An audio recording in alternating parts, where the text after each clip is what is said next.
सभी श्रोताओं को राधे राधे। जय श्री कृष्णा।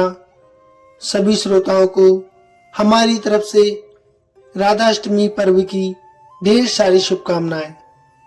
भक्तों, भादो मास में शुक्ल पक्ष की अष्टमी तिथि को श्री राधा रानी को समर्पित है। आज इस वीडियो में हम आपको बताएंगे राधा अष्टमी व्रत की तिथि, शुभ मुहूर्त और पूजा विधि के साथ साथ कुछ ऐसे जरूरी नियम जिनसे आपकी पूजा सफल हो जाएगी। लेकिन क्या आप जानते हैं कि श्री राधाष्टमी का व्रत दोपहर तक ही रखा जाता है। दोपहर में शुभ मुहूर्त में पूजा करने के बाद भक्त व्रत खोल सकते हैं। ऐसा क्यों होता है, ये भी हम आपको बता रहे हैं। दरअसल जब श्री राधा रानी को पता चला कि श्री कृष्ण रात में 12 बजे जन्म लेंगे तो वे बहुत दुखी हुई और श्री कृष्ण से बोली कि आप अपने भक्तों को इतना कष्ट कैसे दे सकते हैं। तब कान्हा जी बोले, हे प्रिय, चंद्रदेव को दिए गए वचन के बारे में मैंने आपको बताया था, उसी के कारण बस मैं रात्रि में जन्म लूंगा। राधा जी ने कहा, मैंने तो किसी को कोई जन्म नहीं दिया है, मैं तो दिन में 12 बजे ही जन्म लूंगी ताकि मेरे भक्तों को भूखा न रहना पड़े। मेरे कारण उन्हें भूख और कोई पीड़ा न सहन करना पड़े। यही कारण है कि श्री राधाष्टमी का व्रत दोपहर 12 बजे खोल लिया जाता है। राधाष्टमी के व्रत का पारण 3 प्रकार से किया जाता है। पहला, बरसाने में ये व्रत सप्तमी तिथि को किया जाता है और अष्टमी तिथि को सुबह 4 बजे पूजा करके इसका पारण कर लेते हैं। और अधिकतर लोग इस व्रत को अष्टमी तिथि को सुबह से प्रारंभ करते हैं और उसी दिन दोपहर में 12 बजे पूजा करने के बाद व्रत खोल लेते हैं, यानी व्रत का पारण कर लेते हैं। और कई लोग शास्त्रों के अनुसार जो लोग इस बात से सहमत नहीं है कि दोपहर तक ये व्रत रखना चाहिए, उन्हें अष्टमी तिथि के पूरे दिन व्रत का पालन करना चाहिए और नवमी तिथि को सुबह व्रत का पारण सूर्योदय के समय करना चाहिए, यानी व्रत खोलना चाहिए। इस व्रत में आप फलाहार यानी फल और दूध ग्रहण कर सकते हैं। जो भक्त किसी कारण से उपवास रखने में समर्थ नहीं है, उन्हें भी इस दिन दोपहर में शुभ मुहूर्त में राधा रानी और श्री कृष्ण का पूजन करके तामसिक चीजों का सेवन न करते हुए केवल सात्विक चीजों का भोजन कर लेना चाहिए। ऐसा करने से श्री राधा रानी की कृपा प्राप्त होती है। इस बार की राधाष्टमी का शुभ मुहूर्त क्या रहने वाला है, आइए जान लेते हैं। इस बार श्री राधा अष्टमी का व्रत 31 अगस्त दिन रविवार को रहेगा। ब्रह्म मुहूर्त से व्रत प्रारंभ होगा।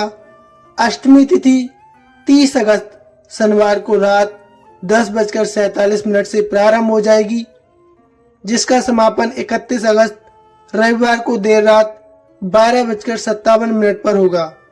इसलिए उदया तिथि के अनुसार 31 अगस्त को राधा अष्टमी का व्रत रखा जाएगा। अब बात कर लेते हैं पूजा के शुभ मुहूर्त की।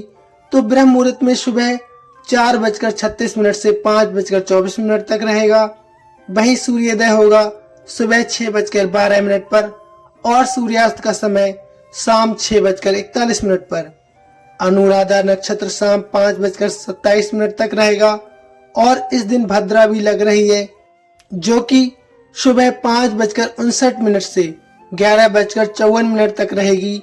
लेकिन भद्रा का वास इस बार स्वर्गलोक में रहेगा, इस कारण ये भद्रा धरती पर अशुभ नहीं मानी जाएगी। तो आप पूजा पाठ संबंधी कार्य इस दौरान कर सकते हैं। राहु काल का समय शाम 4:30 से 6:01 तक रहने वाला है।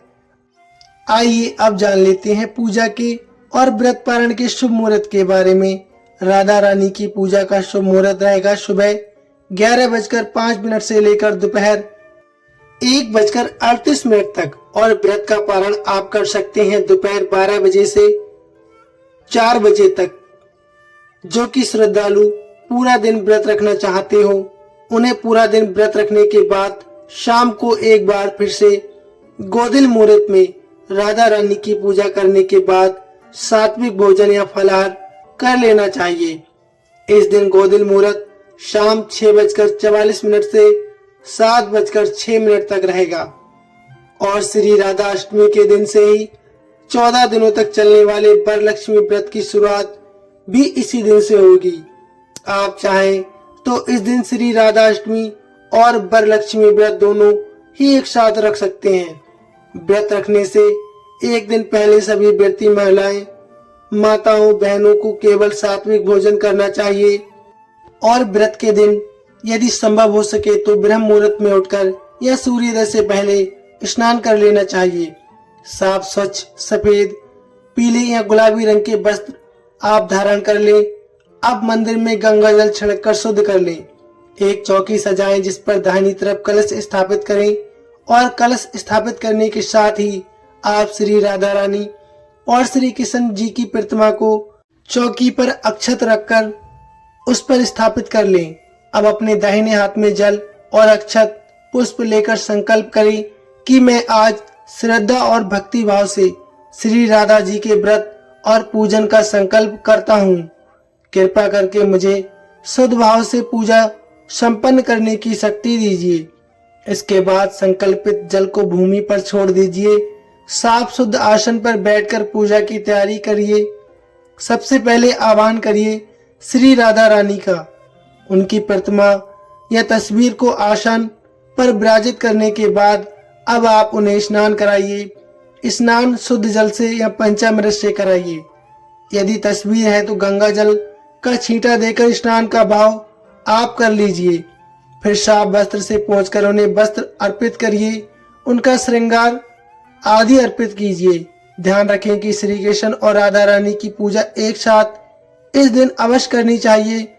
ताजी फूलों से श्रृंगार करें। फूलों के गहने, सुगंधित इत्र आदि अर्पित करें। राधा रानी को तिलक लगाएं। चंदन, केसर या रोली से तिलक आप कर सकते हैं। माला अर्पण कीजिए। धूप दीप जलाकर श्री कृष्ण और राधा रानी के चरणों में अर्पित कीजिए। श्री राधा रानी के ओम ह्रीं श्रीं राधिकाय नमः इस मंत्र का आप जाप कीजिए। यदि हो सके तो छोटा सा हवन आप कर सकते हैं, जैसे हम नवरात्रि के दिनों में करते हैं। और जो भी भोग प्रसाद है उसे आप तैयार करके रख लीजिए। उसे भी श्री कृष्ण और राधा रानी को अर्पित कीजिए। उसके बाद छोटे से हवन के माध्यम से अग्नि देवता को अर्पित कीजिए। इस दिन राधा रानी की पूजा करने के बाद उन्हें भोग में खीर, रबड़ी, मालपुए, अरबी की सब्जी और कड़ी चावल का भोग अवश्य लगाइए। इसके अलावा आप दूध से बने हुए मिठाइयाँ या सात्विक भोजन का भोग राधा रानी को अर्पित कर सकते हैं। सुबह के समय आप बिल्कुल साधारण विधि से केवल संकल्प लेकर व्रत प्रारंभ कर सकते हैं, लेकिन जो मुख्य पूजा होती है वह मध्याह्न काल में होती है। तो ये जो भी पूजा के चरण जो चौकी पर विराजित करना है, आह्वान करना है, सब आपको मध्याह्न काल की पूजा के दौरान ही करना चाहिए।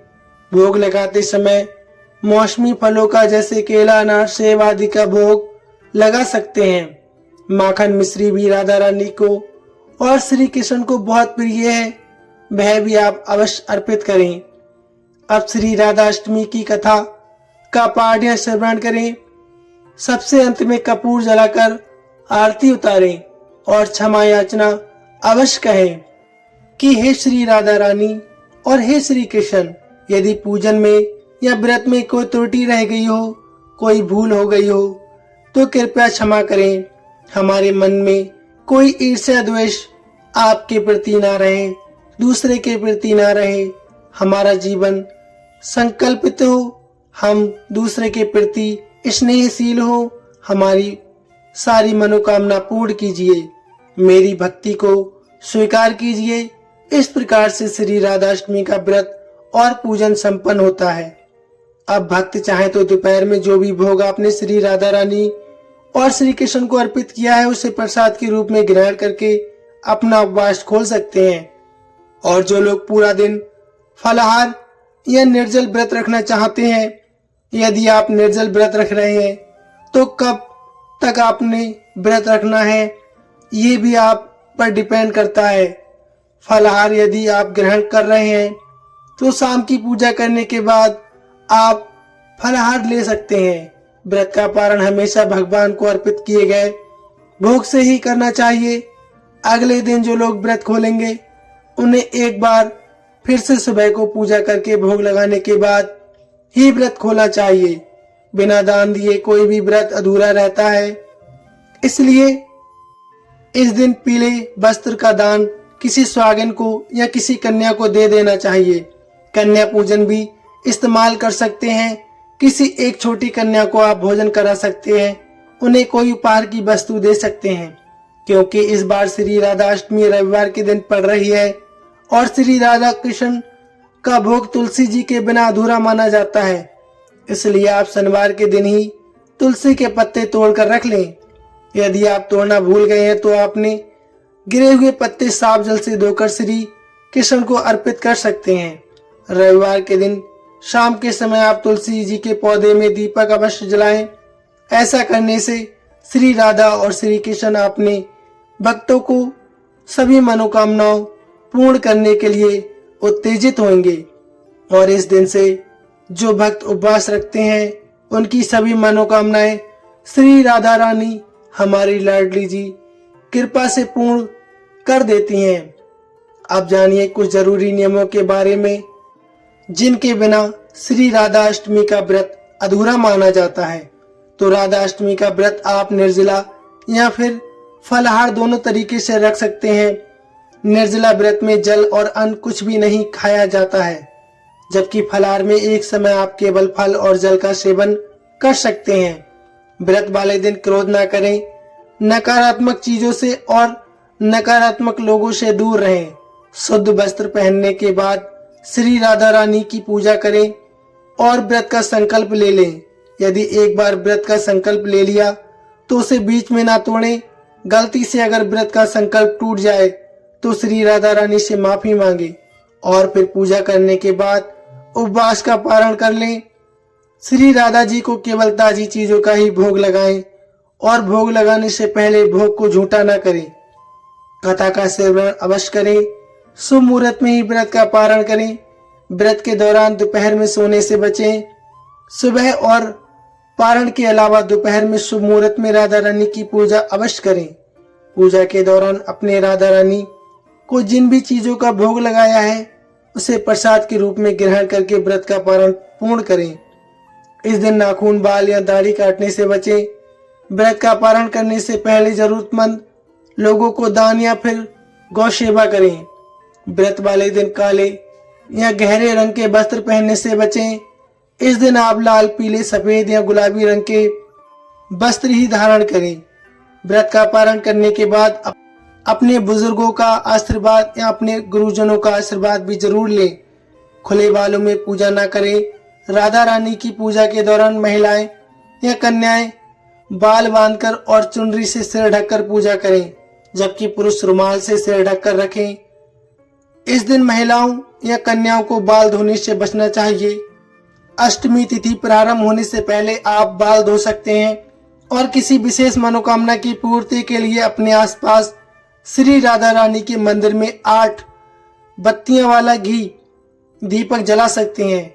ऐसा करने से आपकी मनोकामना पूर्ण हो सकती है और श्री राधा रानी आपका व्रत भी स्वीकार कर सकती हैं।